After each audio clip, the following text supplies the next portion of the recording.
special podcast with Mr. Joe Still, aka StillZ, and Mr. Fullstep Phil.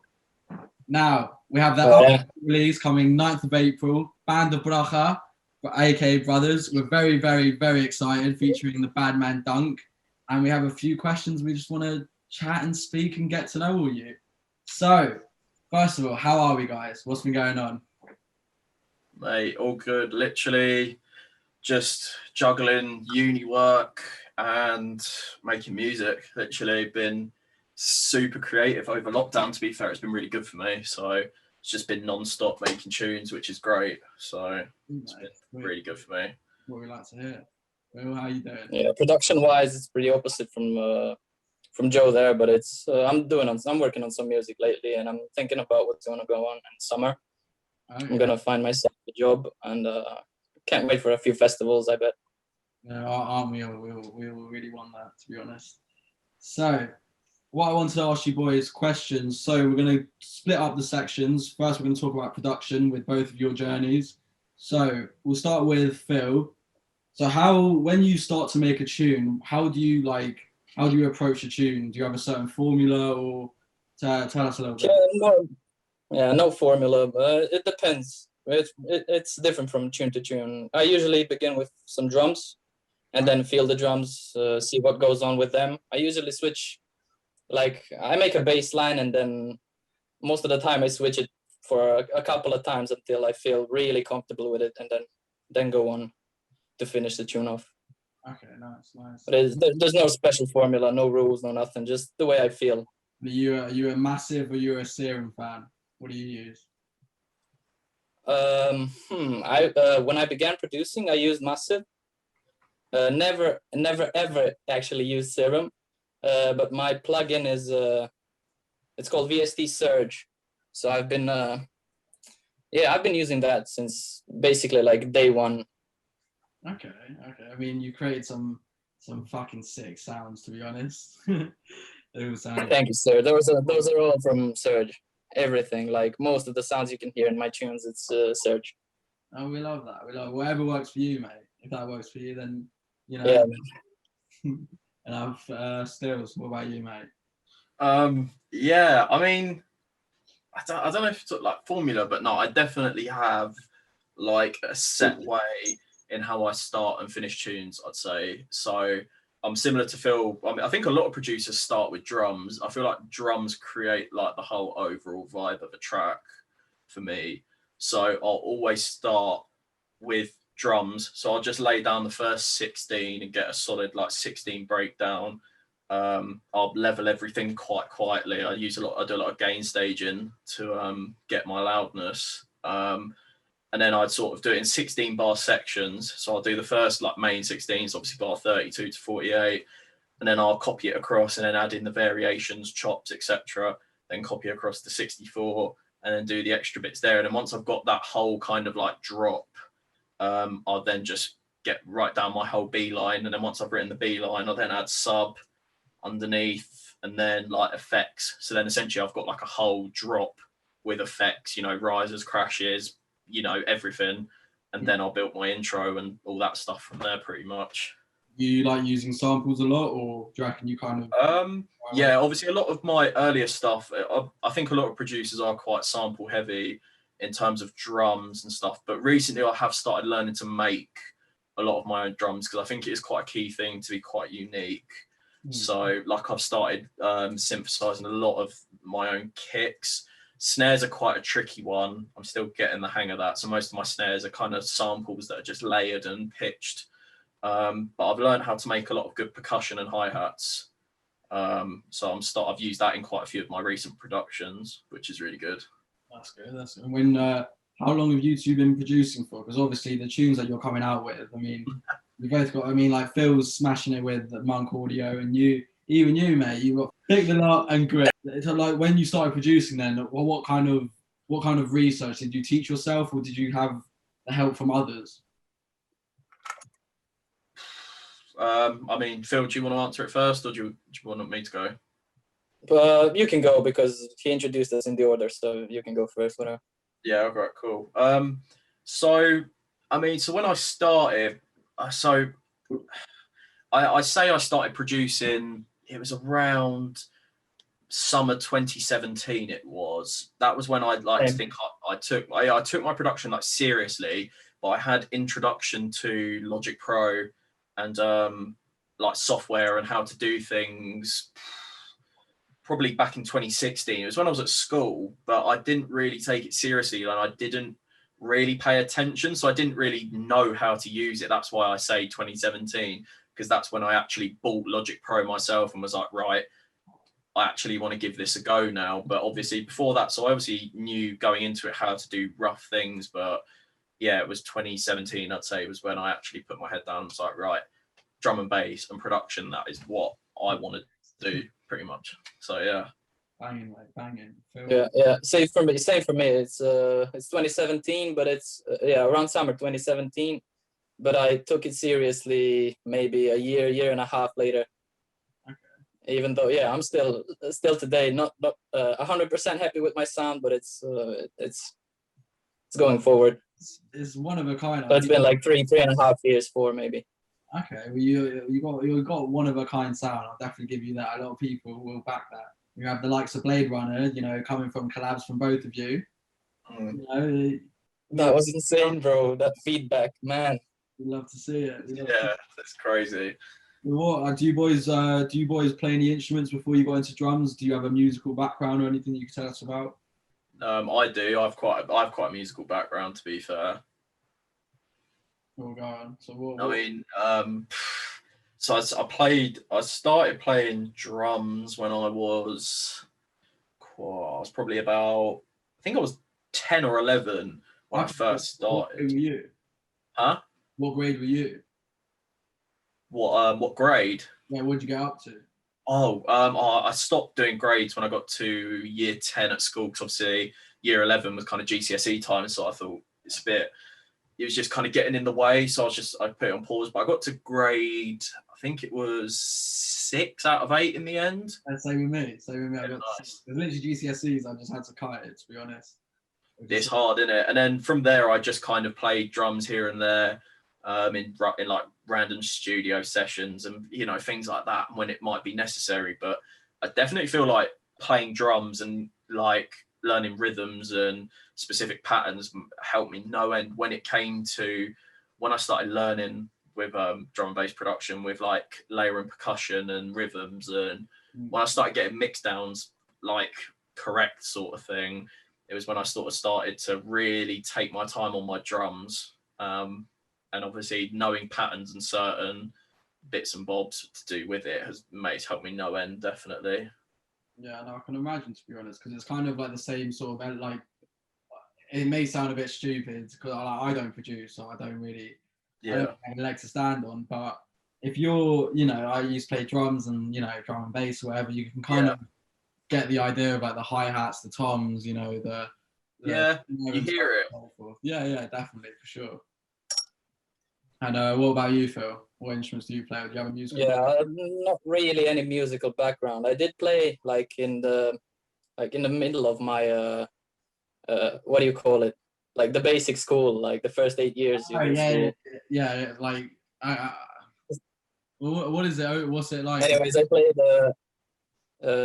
I don't know what you call it. It's like not an orchestra. It's not an orchestra, but like a cultural system. I don't know how to say that. Like an orchestra. Anyways, I played like a small, like a mini version. It's not a version of a guitar. We call it tamburica. So that's where I get my like musical sense.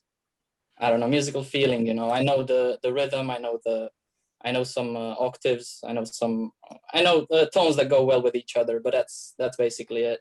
No, that's good. I mean, any little helps, to be honest. As long as were you the one to kind of pick up the music in your family, or was it kind of influenced from your parents or brothers? Or I was. I don't know. I was a bit influenced by my dad, but he was all the way into rock and roll, and I started like with hip hop and dubstep and everything. So I was, I was not really influenced as much as I found everything by myself on the internet. And do you boys take? We'll start with Phil. Do you boys take influences and inspirations from other genres when you're making your own tunes? Yeah, I'd say I do. Definitely. Yep, absolutely. Nice. I listen to I still listen to hip hop. It's like one of my favorite genres of all time. I really like dub. I like reggae. I like I don't know, anything that sounds really good. Any type of electronic music that fits fits well into the ear, you know. Yeah, of course. Obviously, anything that's a vibe. To be honest, you know, it's always. Yeah. So what do you? So we had this discussion earlier before we were prepping for this, but what are your opinions on artists exclusively signing to labels? Not a way to go, if you ask me. Joe? Yeah, but I agree with Phil on that one. Definitely, it's just nah. It's just not the way, especially if you're quite early into a production career. I always think I just feel like it's quite restricting. Yep. Then again, everybody has their own opinion on it, but for me, I think unless the label is offering you something that you couldn't really think anywhere else could offer you, then maybe take it into consideration. But how I always see it is, if a label's taking you on, they want to put you under you rather than trying to let you progress further and go over them to go bigger. That's how I always see it, especially taking you exclusive to a label. And like I saying, I would never really consider exclusive signing, maybe until I'm talking 15 to 20 years into my career.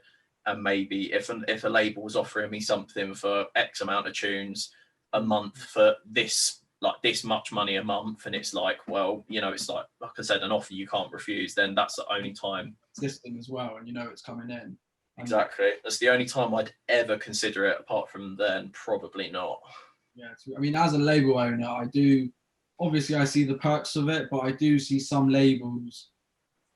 Just, you know, as we mentioned before, some labels say they want to help them get above them, but most of the time it's there have been circumstances where labels obviously, you know, they basically just trap them in a way, and it's just for me personally, I will never exclusively sign an artist because it just restricts them, doesn't it, from anything else?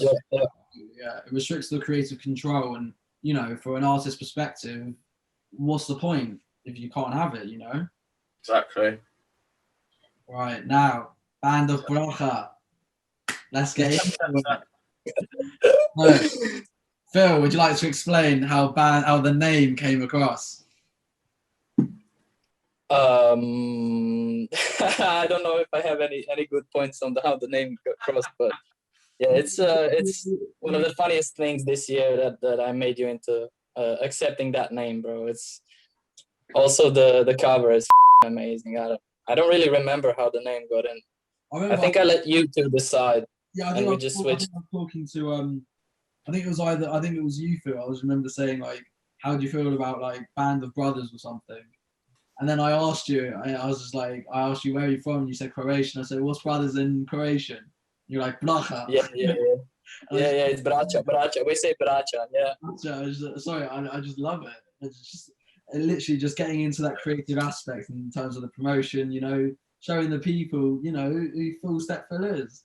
And we had the brothers StillZ, Dunk absolutely come together and just make the six. That's why it works as well, because it's like, I think if it was just me and Phil, I think it probably could have ended up being something different, but it's where Dunk's on that one feature with me, it just works like three people. It works because it is then essentially, you know what I mean? Then it is, like Band of Brothers, isn't it?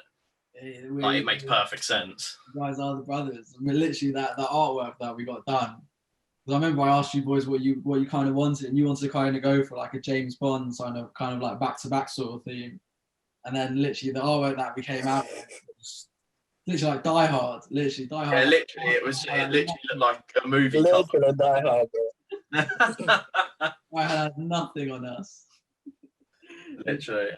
So you guys have Way Out and you have Breadcrumbs as the collabs. So talk to me a little bit about the process in terms of, you know, artists collabing. Did you send over stems, or, you know, how did you go through that process?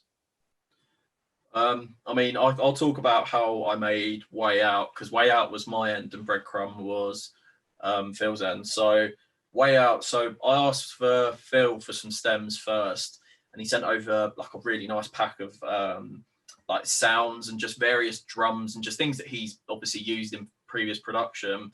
And it kind of worked perfectly because I had this project where I essentially had nearly a whole like drums and effects arrangement, and I couldn't get anything to fit it.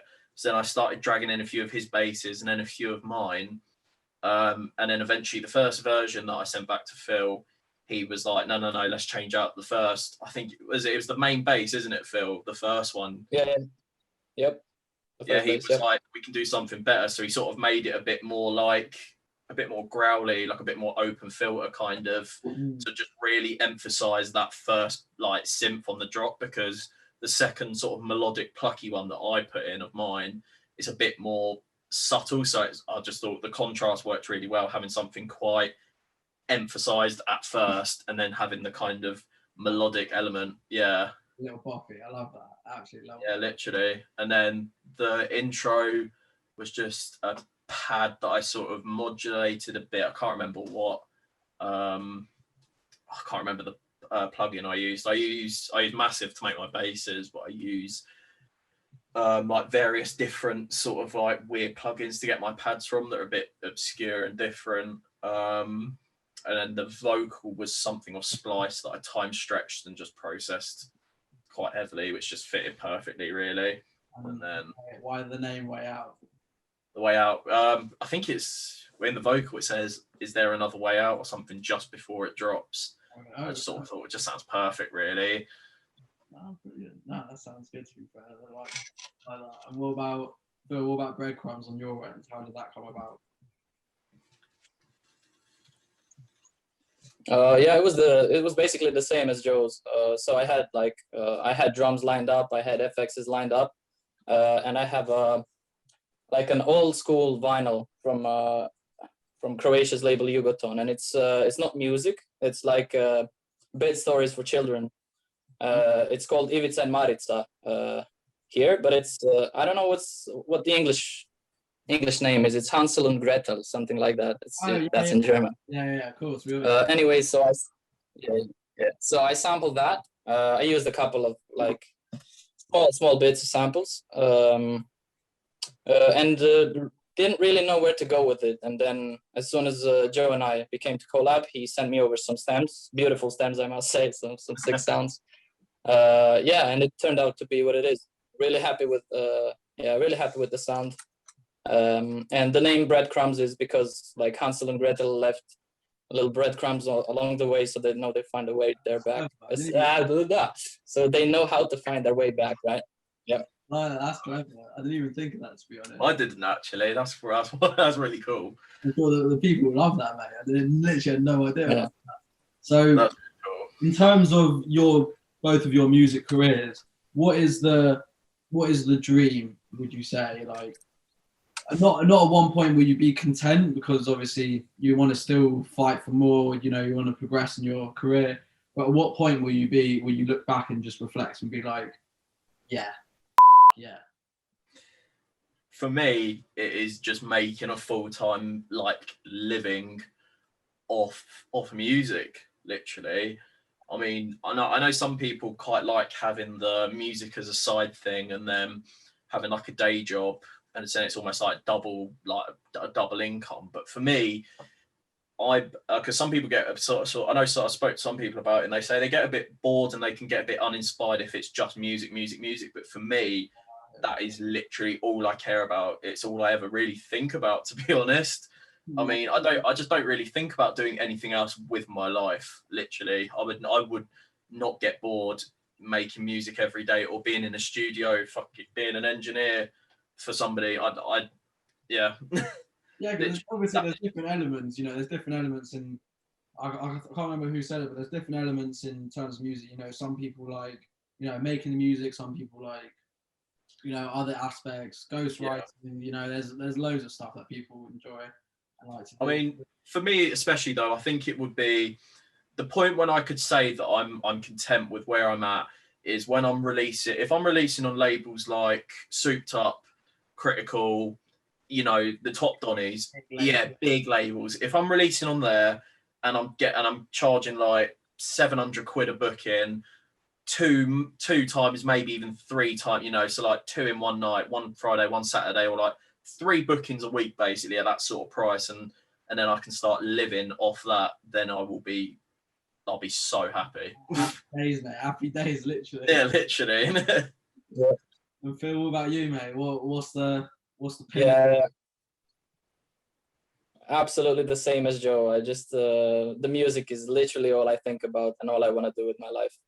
And absolutely signing to some big labels, as you can see. Like, this is my dream. V Recording's my dream. Where you at? Many labels I want to get involved with. I forgot to mention V. That's a big one. That is a big one. V Recordings, bro. It's life. It's life. Yeah, literally. Their music made so many of my days, man. It's just beautiful.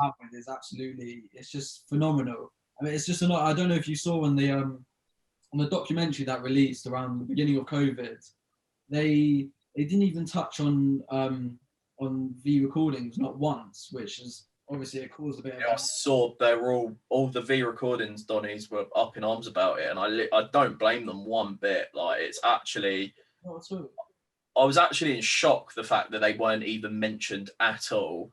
Like, didn't make sense.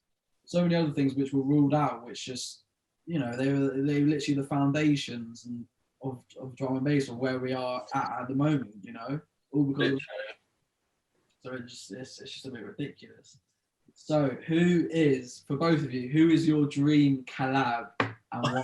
I feel like me and Phil might say the same person. I've got a feeling. Absolutely, yep. Well, say it this. All right, after 3, you boys say it at the same time. 3, 2, right. 1. Serum. Literally. Oh, brilliant! Yep. A lot of people just, I mean, like, I just can't get enough of his sound. There's not a single day that I don't play his music. Right? It's so unique. That's what I love about it as well. Like the kind of like the wobbles, like Cuss and Shut, and even like Velour. Such a beautiful, like just the poppiness of it. It's just so. It'll be Serum, or I'd say Blade Runner's probably close second for a dream collab. A lot of people say, all right, I've got a question for both of you now. It's a bit more tricky. You've got 3 producers, 1 for drums, 1 for bass, and 1 for mastering. Or what components would you? Because I'm not a producer, so. What's like mixing down and mastering, like final product. Yeah, so drums, bass, and a mix down, the master. Go. I already know straight away. For me, drums, no hesitation, not even a second thought. It's break, no doubt about it. What were you going to say for drum? Oh, to be fair, I backed that. I thought you were going to say drums, bro. I thought you were going to say TI. Nah, breaks, drums are just, they're something else, mate. If you listen to them closely, the way they roll is different gravy. Yeah, no, I can imagine. But for bass, I'd have to say, I think Serum would be in there just because of uniqueness, but it would be between him.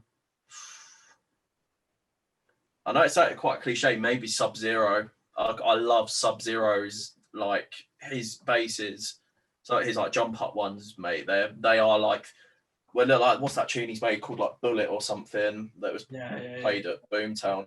Like, just the way, just like the D and the arrangement and just the sound, it is just like crowd pleaser. Like, it's just, and then for mixing down, mastering, I'll probably have to go Break again.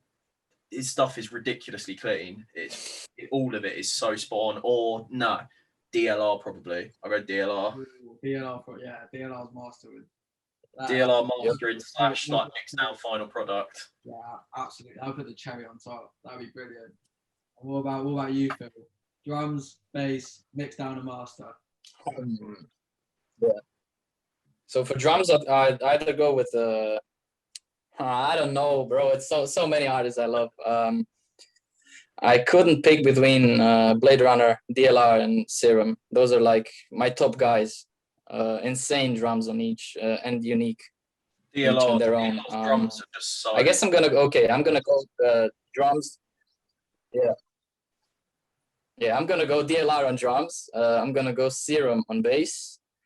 And what was the third? Mastering? Yeah, mixed master. I have no idea, bro. I actually don't know. So many styles I like. I could not pick one. I mean, personally, I think Break would just be the cherry on top in terms of the mix down and master. I think that would just be incredible. But obviously that's subjective. I'm sure many people have different, variations for that. Yeah. Drop a comment down below who you would have on drums, bass, and a mix down and master. We'd love to know. Yeah. Now, few little quick fire questions. Just a little trip down memory lane. So when was your first rave experience? We'll go with Joe first. So my first rave experience was my first booking, funnily enough. Yeah. So as you can imagine, I was like, you must have been like, just how old? I was so nervous. I did not know what to expect or anything. So I turned 17 in October, and then I got booked on like the February or something. So I was like freshly 17. And I borrowed like one of my mates at the time, his ID. Still don't know how I got into this day because I just looked absolutely nothing like him. And yeah, I just somehow blagged it and got in. And it was literally a room 2 somewhere in Brighton. But when it's your first ever set, you are just absolutely buzzing to be there. And it was just mental because obviously as soon as I got in there, I go downstairs to see what it's like. And I was like, okay, cool. Like, few people here. It's just quite like intimate. And I knew, even though it's my first set, I was like, yeah, this isn't anything like special, but I was just so like happy to be there. And then obviously after I do my set, a few drinks, and then I'm in the main room and I'm just like, what is going on? Like, it was just ridiculous. I think it probably was from that point as well. That was, if I was wanting to do music like full time and knowing what I wanted to do with my life, I think after that night and being in there and realizing the atmosphere, the way the DJs play and just everything about it, I was just like, it's just no other feeling. Literally. I feel it. What's the raving culture like in Croatia? Yeah, I'd love to know. What was your? Yeah, it's not as good as it was before, but there's a lot of artists right now working on making something out of DMB in Croatia. So I think there's only steps going upwards from this moment on, especially when this COVID situation ends. I can't wait for it. To be fair, that was quite it was quite a long one, so I feel like that'd be quite easy to blur out or censor. Yeah, it's all right. Fuck. I hope so. Yeah, I hope so. Who's your? Anyways, my first rave experience was I think it's either 2013 or 2014. I was like 15 years old and I didn't really know if there was any DMB scene around. I was training parkour with some of my friends, and drum and bass would pop off on speakers from time to time just to, like pump us up. Yeah. And I heard of this Vu bass collective and I had no idea what it was. I knew it was drum and bass and that's it. And there was this weekend, I think 2013 or 14, I can't really remember. And it said DLR and MC Gusto. And I was like, what? Let's go check it out. So I brought my friend who really wasn't into drum and bass at all. And I was barely listening to it. It was Noisia, Pendulum, and that's it. Okay. So yeah, DLR and Gusto ripped the night. It was one of the best experiences of my life and I'll never forget it. So yeah, that's what got me into, fully got me into drum and bass, into producing, into DJing, into loving the genre, so forth. Are there any Croatian, apart from yourself, obviously, are there any Croatian DMB artists who like to shout out or just say who are fucking? Yeah, I'd love to know also, to be fair. Oh yeah, absolutely. Yep. So my guy, my top Croatian guy is Filip Motovunski. He's got this. He's got the same name as I do. So Filip Motovunski, you should check him out. He's a beast. He's an absolute beast, and also one of the best people I met in my life. He's so you want to hug him when you see him. You want to kiss him. Everything, bro.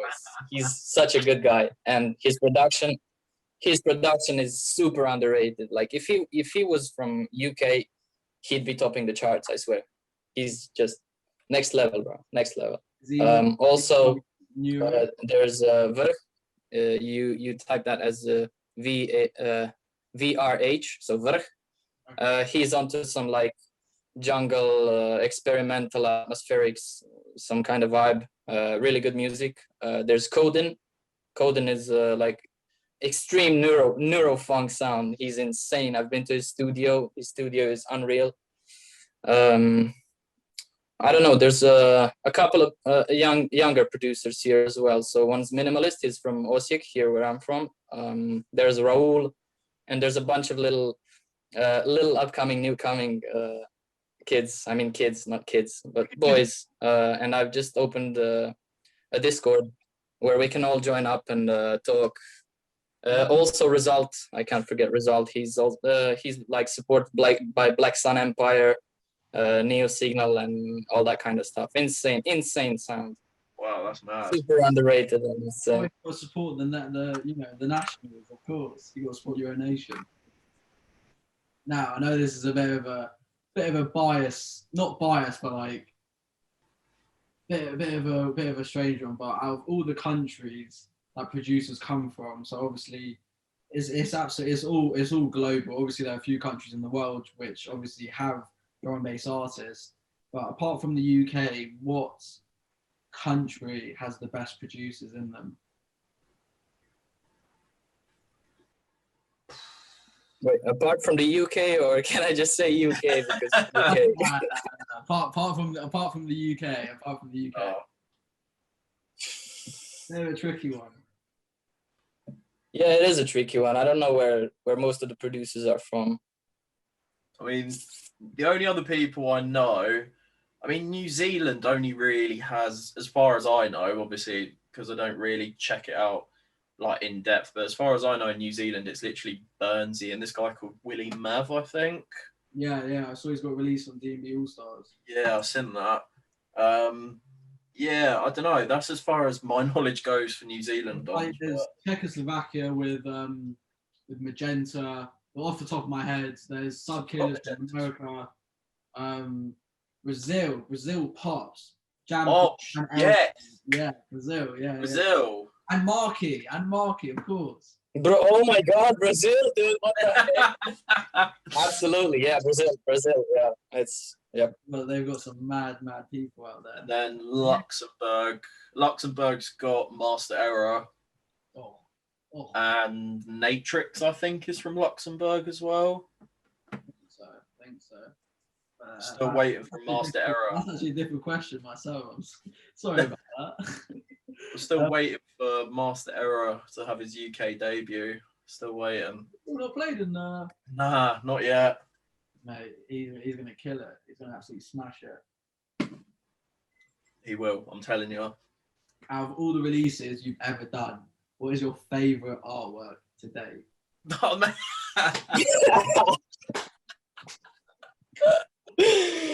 10 out of 10 is this one.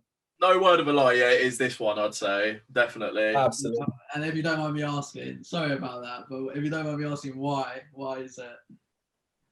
Well, it's just unique. Like, I've never had any other artwork for any of my other releases who, yeah, just be so unique. Like, it literally, like you say, it looks like a Die Hard film or something. Like, all the others are quite sort of, like all the other labels that I've released on are quite, like follow templates kind of thing. Do you know what I mean? yeah. So like they kind of have similar templates for each artist. They follow a vibe.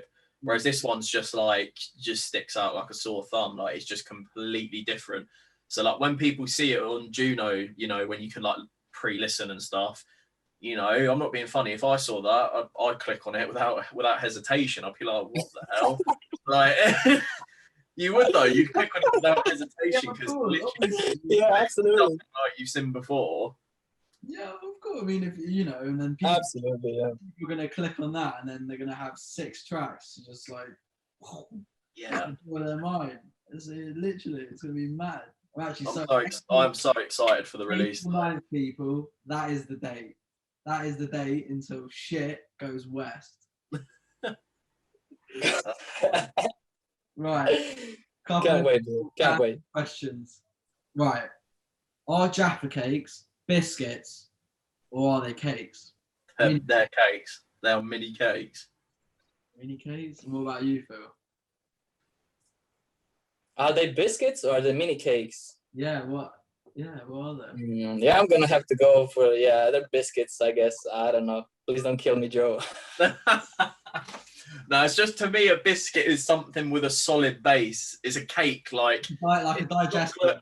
The chocolate, the jelly, and then the base of the Jaffa cake is soft. It's not like firm. I associate a biscuit or something with a firm base. I don't associate it with something so soft.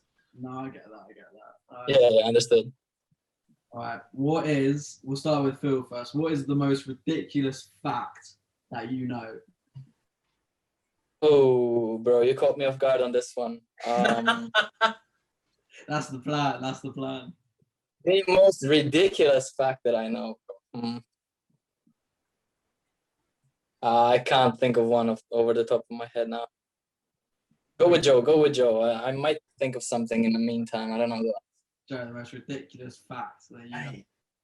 I know some weird facts, but again, you've caught me off guard. This is what I mean. Just weird, literally something that no one would ever expect to come out.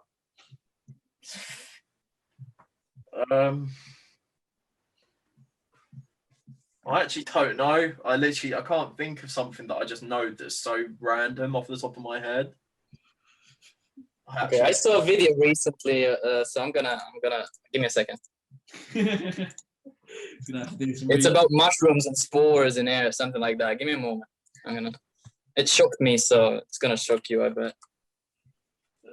Joe, are you looking up something? I'm trying to find, because like Phil said, I found a video. I've got a few saved where I'm just like, what was going on? Didn't realise it would catch you both off guard so much. Oh yeah, a woman lost a wedding ring and found it in a carrot 16 years later.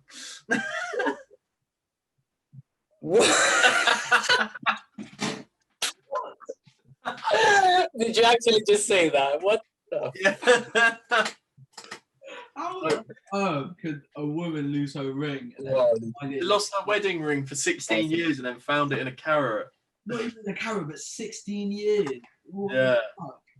That is mad. Okay, so here it is. All right, so there's mushrooms like reproduce using spores, right? Yeah. So there's 125,000 spores per 1 cubic meter of air. So let's just let it sink in, bro. 125,000 spores per 1 cubic meter in the air. So yeah, that one blew me away. That is quite mad. It's insane. Like you're breathing in spores, bro. It's ridiculous. That's a bit mad. The one that I was going to say is it's a bit. You have to think about it a little bit, but no one is so there will never ever be anyone who is older than you than there is now. If that makes sense. Can you repeat that, please? Can you say that again? There will be no one. There's no one older than you now. Wait, how would you even say that? Like, there's there's nobody gonna be older than me in my lifetime. Yeah, correct. Yeah, that's the one. Yeah. Think about it. I can't comprehend. I'm sorry. I can't process this. That was that one. That was just one I saw today, and I thought it would be decent. Okay. In 10 years, all right. Actually, no. One more. Do you choose soup? Do I chew soup? Do you chew or do you drink soup? I say drink. Oh, that kind of question. Mm. Think about it. If you've got like, Yeah, I mean, I drink it. I've never ever. No, you don't chew it. Like a little get bit. it on a spoon, and you like slurp it, and you just swallow it, don't you? There's no Yeah. chewing involved in that. Yep, only if there's ingredients like pasta or like meat, whatever. Those are the components I chew, but I drink soup. Yeah, yep. I mean, yeah. It's a good question, though, I think. In 10 years' time, all right, back to music. Last two questions. All right. 10 years' time, where do you see yourself? 10 years. So I'll be I 30. was going to say 5, but I thought might as well stretch it to 10. 10 years. I'll be Yeah, 31. Mate, won't we all? Wait, no, I'll be 30. Hold on about I'll be 30. I thought I was 21 for a minute.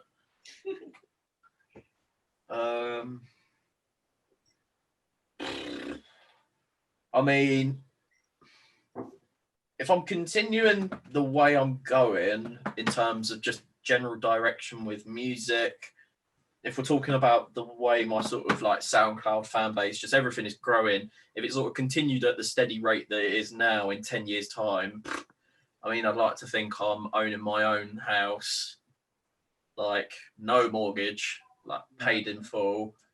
I'd like to think my own house, and I'm making like a good living off music, being whatever it is. That's where I hope to see myself in 10 years. Wow, solid response. I like that. That's the goal. What about you, Phil? Where do you see yourself in? Yeah, same. Like my own house, paid in full, living with the love of my life in New Zealand, playing music on the weekends and New Zealand. being like, I don't know, like a hunter or something in my spare time on the weeks. No, I like that. I don't know, something regarding nature. I like that. I like that a lot. So why? Obviously, the topic, because people going out to New Zealand now. We'll touch on this a bit more, but people going out to New Zealand. You see Bornham Road, Andy C, all the big names always going out to New Zealand because of COVID. And how does that make you feel, both of you? Sad. Sad. Literally. It is going. It is really, really going. I mean, I think the thing that makes me even sad, I mean, as if I was quite sad and like I was a bit annoyed when I saw the stuff going on in New Zealand. I think the thing that really winds me up more than anything is like I've had like a few New Zealand people in my DMs before, just like, just being nice, like put on their story, sharing music. But obviously none of them have like New Zealand in their bio, so I don't think about it. And then until the amount of them said, like I think in the last like 2 months, like over the spaces of releases, I must have had at least like 30 plus DMs about like when you come into New Zealand, and it just makes me sad. It just makes me really sad. Oh, obsessive. Get him, mate. Hit Joe up. Get him in New Zealand. You drop a like if you want to see StillZ in New Zealand. That is the goal, mate. That's the goal. I'd love to. It's just a bit mad. It's just, as much as we don't like to admit it, we've all got FOMO over here. We just, we want that event, we want that festival, we want that live music coming out. Well, hopefully come end of June. That's the goal now, isn't it? June 21st, that is it. Fingers crossed, yes, bro. What's it like in Croatia at the moment?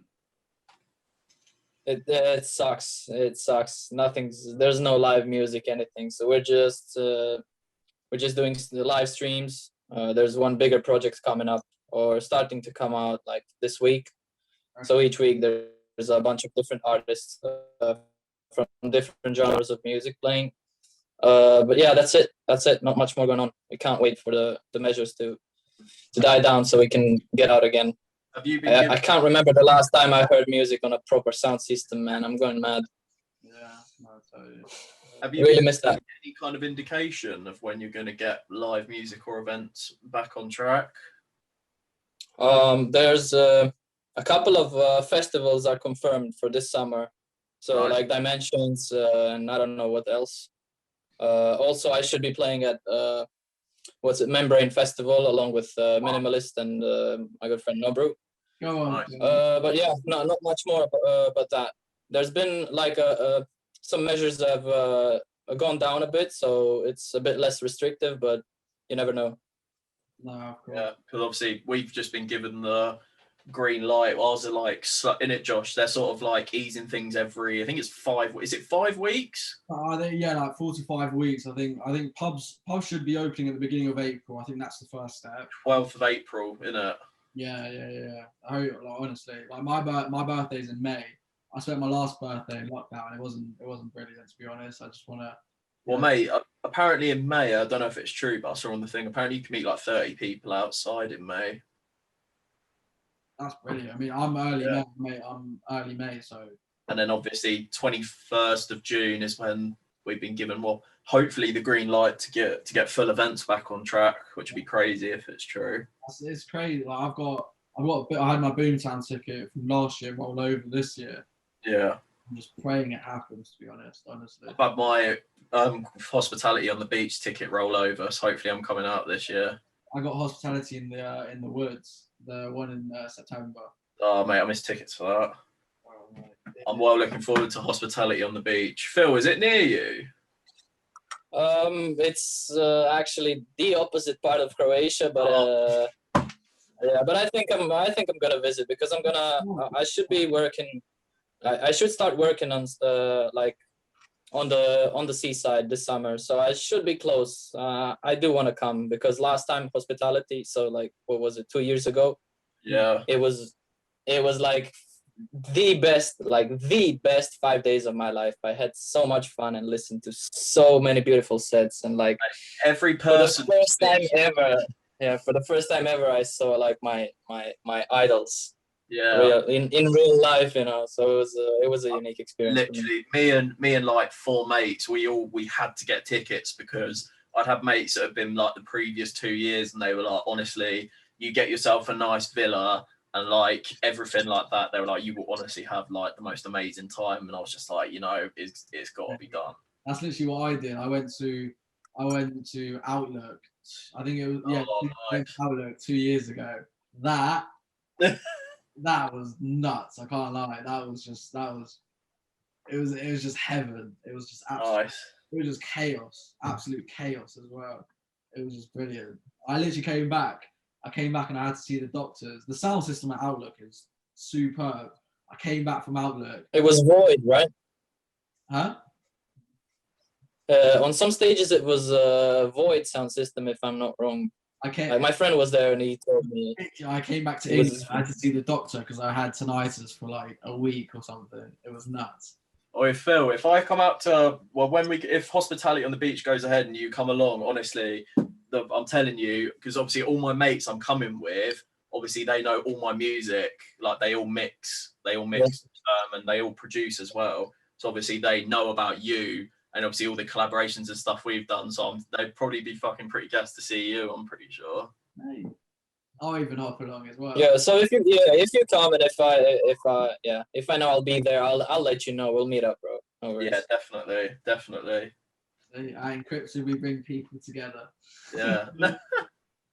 Right, final. Yes, bro. I just hope no one breathes in any balloons or that's silly. That's super silly if you ask me. I don't understand it, but okay. That's a dangerous game, bringing the nos in. That's a dangerous game. So, final question to wrap up this wonderful interview with you two boys. Dream label to release on or encrypted? For me, at the moment, I'd say either it's between 3. I'd say it'd be between Ram, Souped Up, and Critical. I'd say for me. That'd be solid. That'd be really sick. That's the one. What about you, Phil? Yeah, for me it's Souped Up, Sofa Sound, and V Recordings.